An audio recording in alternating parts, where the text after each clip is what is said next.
Selamat pagi saudara, selamat datang di Devotion from Home. Dan saya percaya saudara terus bertumbuh di dalam Kristus dan saudara terus diberkati oleh setiap devotion yang saudara dengar setiap harinya.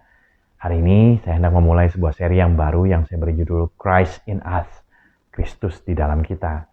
Saya ambil dalam 5 minggu ke depan ini dari satu ayat, yaitu Efesus 2 ayat 10. Karena kita ini buatan Allah, diciptakan dalam Kristus Yesus untuk melakukan pekerjaan baik yang dipersiapkan Allah sebelumnya. Ia mau supaya kita hidup di dalamnya. Jelas di dalam ayat ini dikatakan kita ini diciptakan dalam Kristus Yesus.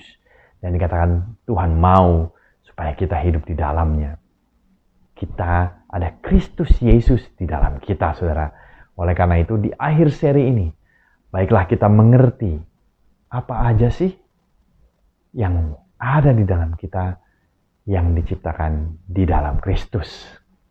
Nah, kalau saudara mengenal saya paling suka mengambil kata dan memakainya sebagai poin di dalam sharing saya. Dan di dalam 5 minggu ke depan, saya akan memakai kata Christ sebagai judul di dalam setiap minggunya. Minggu ini saya akan mulai dengan huruf C dalam kata Christ, yaitu calling, panggilannya. Ketika kita berbicara panggilan Tuhan, ada banyak orang yang masih bingung tentang apa yang menjadi panggilan Tuhan bagi mereka. Karena mereka bilang mereka belum mendengar suara Tuhan, belum pernah mendengar suara Tuhan. Atau ada juga yang berpikir bahwa panggilan adalah mengenai sesuatu yang mereka kerjakan. Panggilannya sebagai pemusik, sebagai bisnismen, sebagai pegawai negeri mungkin saudara. Atau yang paling tinggi adalah panggilan Tuhan, yaitu bekerja full time di gereja sebagai hamba Tuhan. Panggilan selalu diidentifikasikan dengan melakukan sesuatu untuk Tuhan. Bahkan seringkali ketika kita membahas di gereja mengenai panggilan Tuhan, kita berbicara bahkan mengenai menyebarkan Injil, melakukan perbuatan baik, menjangkau orang terhilang. Dan ini benar saudara, tapi mari kita lihat hari ini di dalam 2 Timotius 1 ayat 9 mengenai panggilan yang utama yang sesungguhnya Tuhan panggil untuk setiap kita. Dikatakan di dalam terjemahan sederhana Indonesia, 2 Timotius 1 ayat 9, karena Allah sudah menyelamatkan kita, lalu memanggil kita untuk hidup sebagai umat yang dikuduskannya. Semuanya itu bukan terjadi karena perbuatan kita, hanya oleh karena kehendaknya lah, dan melalui kebaikan hatinya saja kita diselamatkan dan dipanggil. Poin pertama saya dari 2 Timotius 1 ayat 9 ini, dikatakan jelas di sini bahwa panggilan bukanlah mengenai melakukan apa, tetapi mengenai menjadi siapa. Di dalam ayat ini kita lihat bahwa Tuhan memanggil kita bukan untuk melakukan apa, tetapi untuk menjadi siapa. Ayat ini tidak dikatakan Allah menyelamatkan kita untuk menyebarkan Injil, tetapi Allah memanggil kita untuk kita hidup sebagai umat yang dikuduskannya. Hari ini ada begitu banyak orang Kristen fokus dengan yang penting saya sudah melayani di gereja, saya sudah jadi pemusik, saya sudah jadi usher, saya sudah jadi guru sekolah minggu mungkin. Yang dikejar adalah mengenai apa yang dilakukan, pelayanannya, bukan mengenai menjadi siapanya. Ada mereka yang begitu sibuk dengan pelayanan sehingga mereka lupa tentang hidup kudus bagi Tuhan. Kehidupan kekristenan menjadi aktivitas bagi Allah daripada waktu bersama Allah.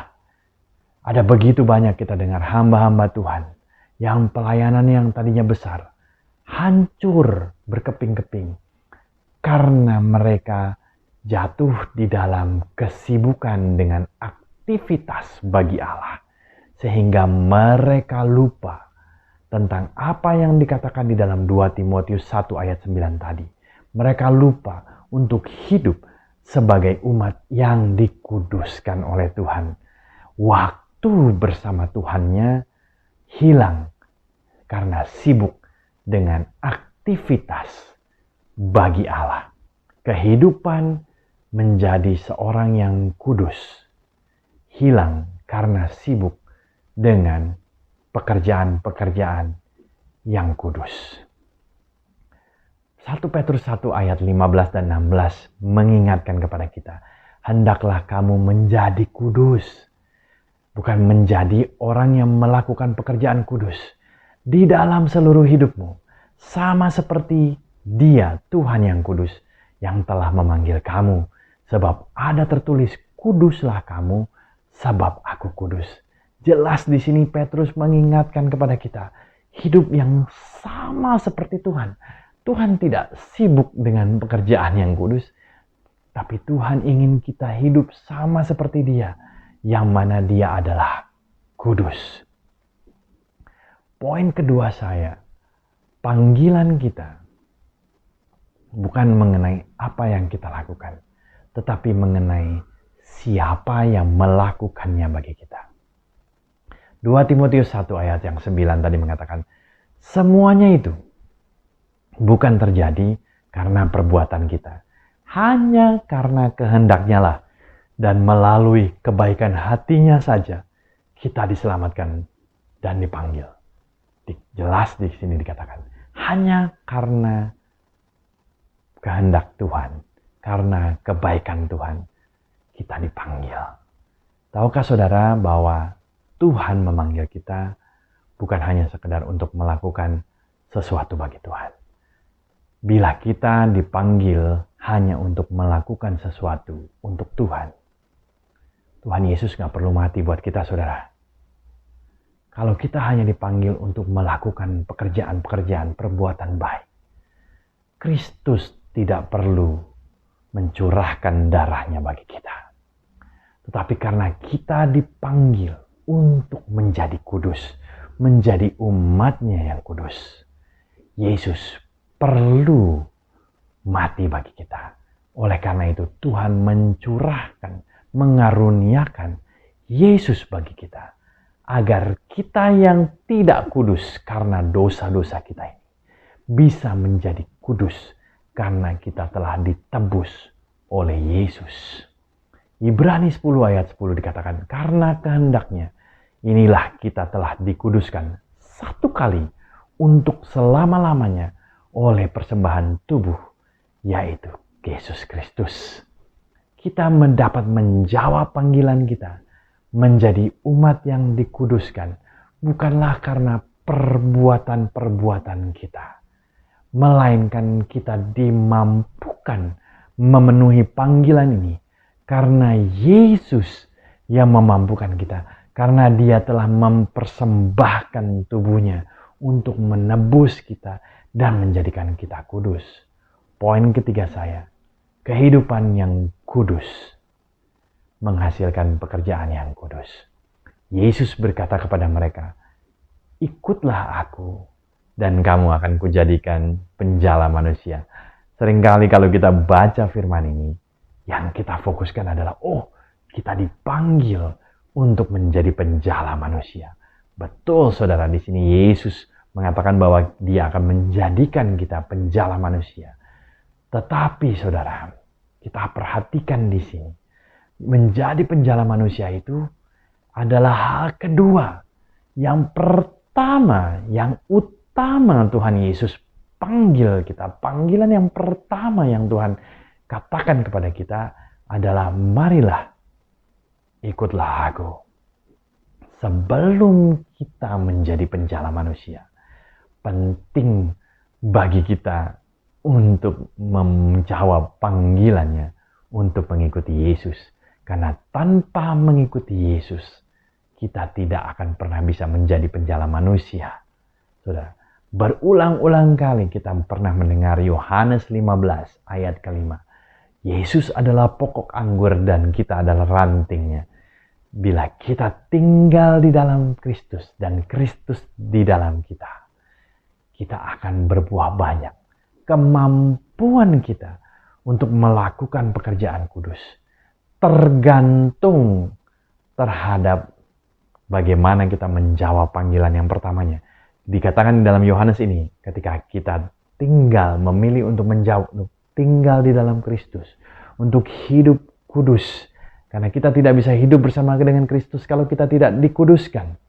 Ketika kita memiliki kehidupan yang dikuduskan, kita hidup di dalam Kristus, barulah kita mulai bisa berbuah banyak, saudara.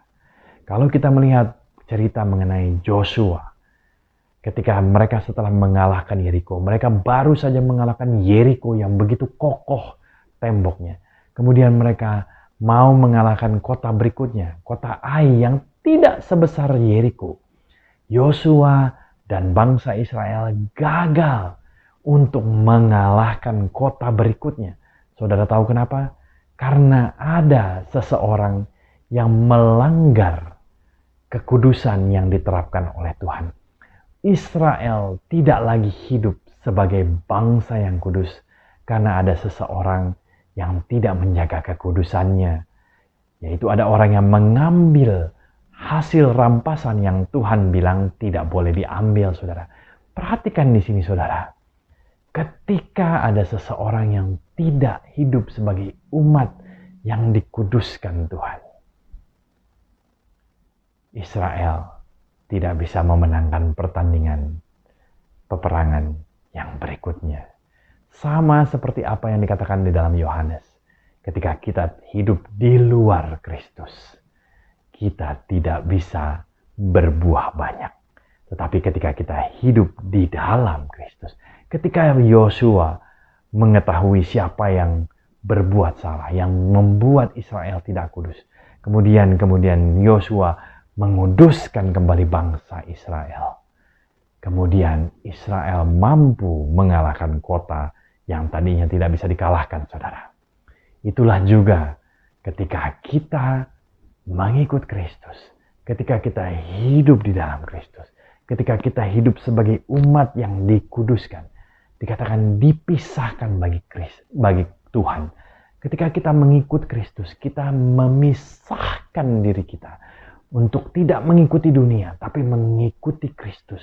Dan dari situlah Tuhan menjadikan kita. Seperti yang saya katakan tadi, di poin kedua, bahwa Tuhanlah yang memampukan kita. Tuhanlah yang memampukan kita untuk kemudian menjadi penjala manusia. Saya ingin cerita mengenai ayah saya. Ayah saya dirubah oleh Tuhan tahun 2002 di Las Vegas.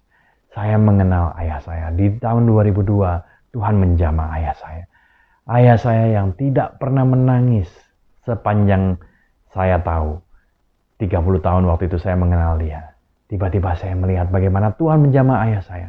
Dan membuat ayah saya menangis terus-menerus karena dijamah oleh Tuhan. Dan hidupnya mulai berubah ketika dia mengenal Tuhan. Dia ikut sekolah Alkitab. Bayangkan saudara, pagi-pagi jam 7 pagi, umur 70 tahun.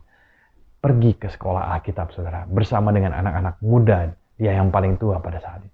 Dan kehidupannya terus dirubah. Kalau hari ini ayah saya bisa menikmati hidup 90 tahun. Dan menikmati pernikahan 58 tahun. Beliau itu bisa mengalami itu semuanya. Saya tahu semua karena anugerah Tuhan. Tapi itu juga anugerah Tuhan juga terjadi dalam kehidupan beliau. Karena beliau tidak pernah berpikir untuk melakukan banyak hal untuk Tuhan. Karena beliau pikir beliau udah umur 70 tahun. Apa yang bisa beliau lakukan? Tapi beliau fokus dengan mengejar Tuhan. Hidup sebagai umat yang dikuduskan Tuhan.